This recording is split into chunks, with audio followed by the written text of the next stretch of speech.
I am Prince Vegeta. Kneel before your god.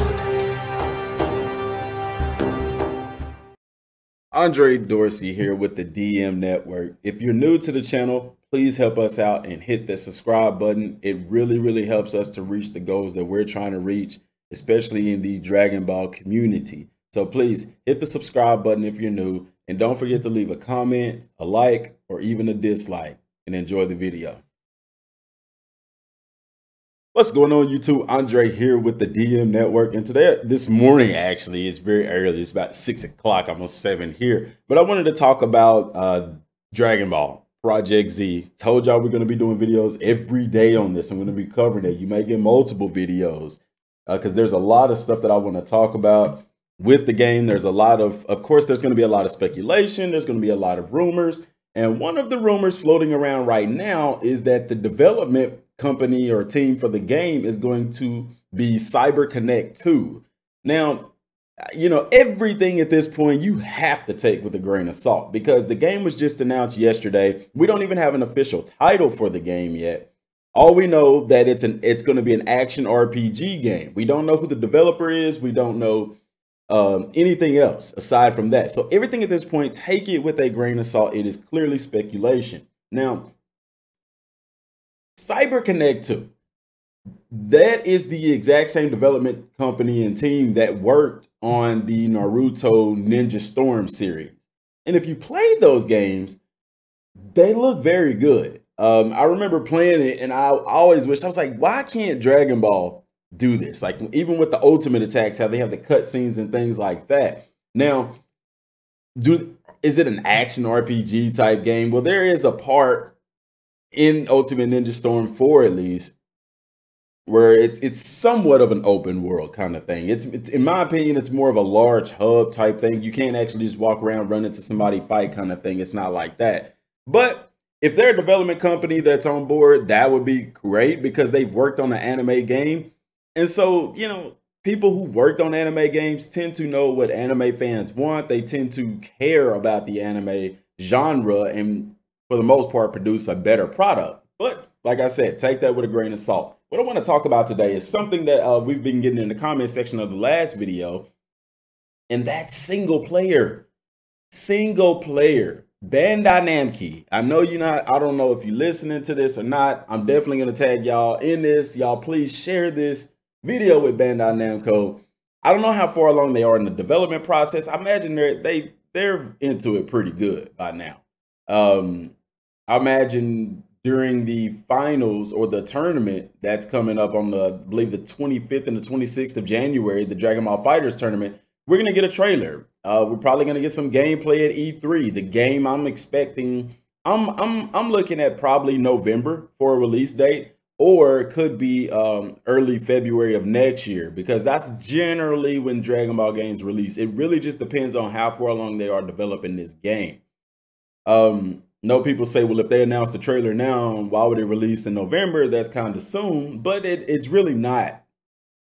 Some people just do a very good job, and especially with the Japanese games, they do a good job of keeping games and things like that under wraps. So I don't know. But anyway, I'm hoping for a single player experience. I'm hoping that whoever develops this game is making an open world action RPG game that is single player based. I know a lot of people say, well, RPGs are normally multiplayer. No, not really. There's a lot of single player RPG games. Now, they make a point to say action RPG, and we discussed that in the last video, but they didn't say MMO RPG, which is still a form of RPG, but you know, I don't think this is going to be something like Dragon Ball Heroes. I don't think it's going to be even something like Xenoverse. When you put out a new Dragon Ball game, it has to be something that's completely different from what's already out there. And with Dragon Ball Xenoverse, the series we have, and that is the multiplayer game. Now, I know there is a single player aspect, but let's be real, y'all.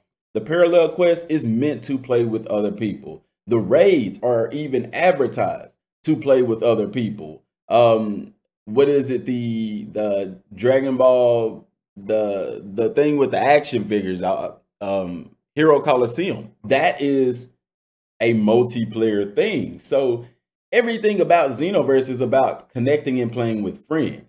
You see what I'm saying? You play through the story once, you're not going to play through it again. In fact, people even complain that when they create a new character, they have to play through and unlock everything all over again and stuff like that. A lot of NAT code issues and a lot of cheaters and spammers, and even Dragon Ball FighterZ is designed to be a game that you play with people online. We need something in the Dragon Ball universe that's going to be purely single player. The reason why I say that is because, like I said, we've already got two titans in the Dragon Ball gaming industry right now that is multiplayer games. And if you look back on some of the greatest Dragon Ball games, like Budokai 3, for instance, it was a single player game. You see what I'm saying? Now, yeah, you could go online and play people, but that was just a very minute fraction of what that game was. The majority of people played offline, and really the only way to play multiplayer was via a code. You couldn't connect and play somebody across the internet. Of course, the internet wasn't like it is now, but you know, your character would be given a code and you can get your friend's code and fight against their character. That was essentially the online aspect of it. And it really wasn't even that, because you didn't need internet to do that. But I have to digress. I want a single player game because single player games, they're able to put so much more into this game. And in my opinion, for it to be true to Dragon Ball, and this is what I mean when I say true to Dragon Ball, I'm talking about you're fighting, you have to train, and when you train, you get as strong as what you put into your training. You see, and with,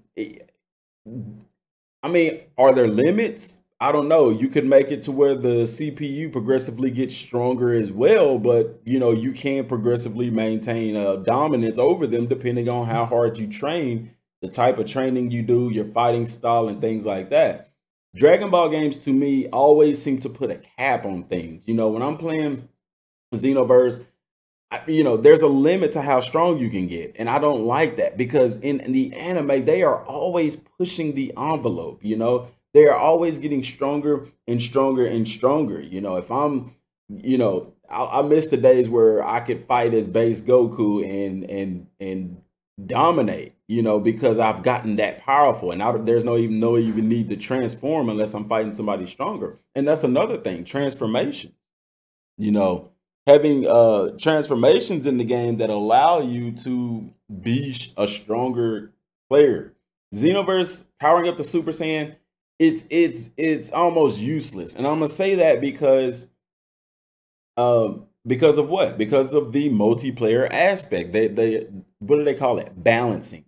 Balance. We have to keep the game balanced. Why? Because it's a multiplayer game. But if it's a single player game, a Super Saiyan transformation can be whatever you want it to be.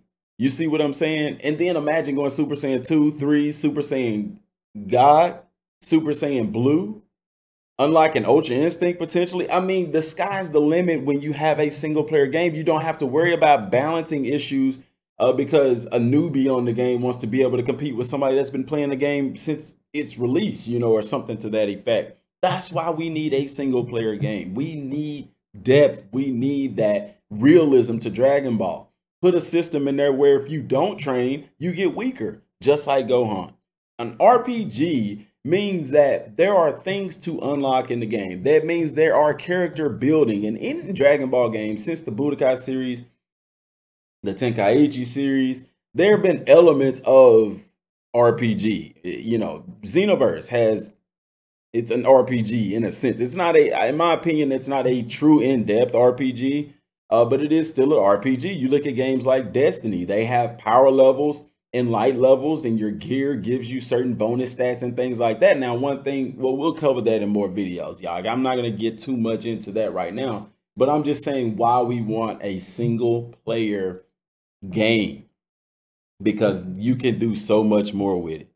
Xenoverse said they didn't put destructible environments in the game because the game couldn't handle it with it being a multiplayer game, because the foundation of that game is playing with 6 other friends in the raid thing. You see, or playing with 3 other friends on the parallel quest, and the game just couldn't handle that. You know, like we've seen in previous Dragon Ball games where it was single player, where if you destroyed the planet, you destroyed the planet. Remember Ultimate Tenkaichi? the game wasn't the best, but I mean, if I fired a key blast and it missed, it left a mark in the ground, you know, that stayed there. So things like that is what we want to see in a single player game. And let me know what you think down in the comment section down below, y'all. Do you think that we should see a single player game? Do you want a multiplayer game? And let me know why. So let me know why. Let me know in the comment section down below, y'all. Don't forget to subscribe if you're new to the channel. Don't forget to hit the like button or the dislike button if you don't like the video. Till next time, thanks for watching. Peace.